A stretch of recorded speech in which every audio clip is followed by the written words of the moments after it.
guys, Nick's Book Nook here. So, I finished up The Best of Friends by Lucinda Berry, and I've got some feelings. So I have read other books by Lucinda Berry, not too many. I did The Perfect Child a few months ago. I can't think of the other ones that I've read right now off the top of my head, but I know I have. And I enjoyed all of those. I think that overall, I liked this story in theory better than some of the other books I read from her.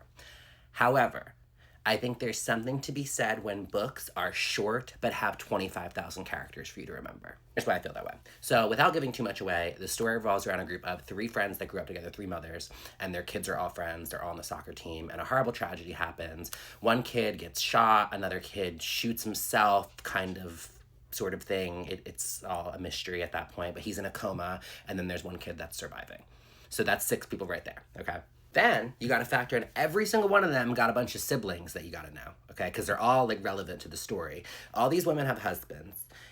It was so, I felt like by half the time I was through the book, I was just realizing who was who because I kept getting so confused. I literally felt like I needed a diagram that a close friend of mine actually, who just read this book a few weeks ago, actually made one and sent it to me. And that's the only way that I was able to get through the story. That's my biggest complaint.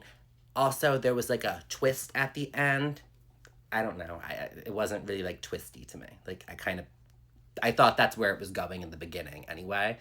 Not all of it, but like the big reveal of who did what. You know, that's like that was a letdown for me.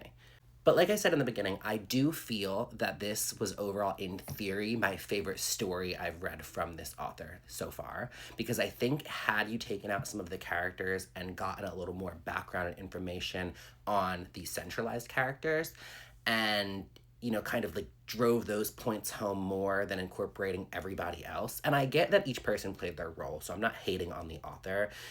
It was a short listen, and I also think sometimes for me it's harder to listen and retain, especially when there's like multiple names you gotta remember versus reading them. But my friend read it and she still had a hard time and said the exact same thing I did, and I didn't even say that to her. She said it to me as I was thinking it. So do with that what you will. I still really did like this. Again, like I enjoyed the story. I'm gonna rate it. I'm gonna go 3.5. It would have been 4 had some of those points been a little bit better.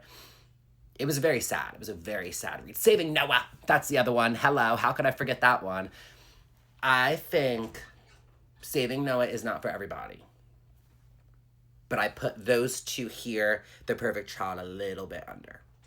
So those are my thoughts on it. Let me know in the comments if you read it. If you agree with me, if you don't, that's okay too. I just want to hear your thoughts. And if you haven't read it, it's definitely worth checking out. So yeah, The Best of Friends by Lucinda Berry. Give it a go. Let me know your thoughts. Thanks, guys.